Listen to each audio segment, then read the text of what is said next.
Yo, what's up mga kaibigan? Nandito na tayo magkwentuhan. Maligayang Pasko sa inyong lahat. Pag-usapan natin ang mga Christmas games sa NBA. Meron tayong 5 Christmas games ngayon. First game natin, December 26, 1 AM Philippine time ay ang tapatan ng San Antonio Spurs at ng New York Knicks. 3:30 AM Philippine time ay ang West Finals rematch ng Dallas Mavericks at ng Minnesota Timberwolves. Sunod naman ay 6 AM Philippine time ulit, Philadelphia 76ers laban sa reigning champions Boston Celtics.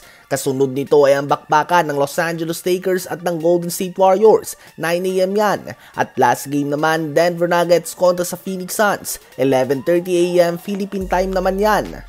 Ang pinaka-inaabangan sa lahat ng ito ay ang tapatan ng LA Lakers at ng Golden State Warriors. Muling magaganap nga ang tapatan ni LeBron James at Stephen Curry, ang dalawang pinakasikat na NBA players sa huling dekada.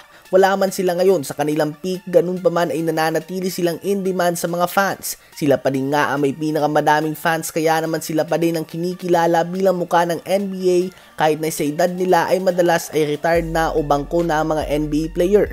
Ang dalawang team na ito ay hindi nagkakalayo sa standings. Number 7 ang Lakers sa West sa record na 16 wins and 13 losses. At number 8 naman ang Warriors sa West sa record na 15 wins and 13 losses. Kapag natalo nga ang Lakers ay magpapalitan nga sila ng pwesto ng Warriors. At kapag natalo naman ang Warriors ay aangat nga ang Lakers sa 5th seed at babagsak naman ang Warriors sa possibly 9th seed or even 11th seed depende sa resulta ng game ng Spurs, Suns at Timberwolves. Ang dalawang team na ito ay parehong nanggaling pa lamang sa talo. Sa Lakers ay patay-sindi nga ang performance si Anthony Davis, habang sa LeBron naman ay nagtala pa lang nga ng triple-double. Subalit hawak na nga ang worst plus-minus sa buong Lakers roster ngayong season. Sa Warriors naman ay may record nga sila na 3 wins and 10 losses sa kanilang last 13 games. At malaking dahilan dito ang hindi kagandahan na performance si Stephen Curry the last few games o kaya naman ngayong season.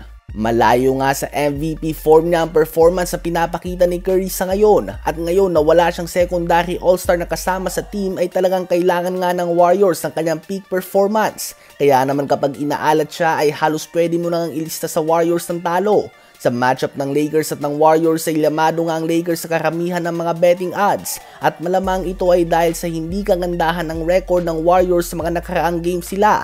Subalit magandang matchup nga ito. Malamang ang X-factor sa game na ito ay si Anthony Davis dahil hindi natin alam kung anong version niya ba makikita natin. Ang Warriors ay may small ball lineup at kung magiging aggressive nga si AD ay mahihirapan nga ang Warriors sa pigilan siya nang hindi nagko-commit ng madaming fouls. Yun nga ay kung magiging aggressive si Anthony Davis.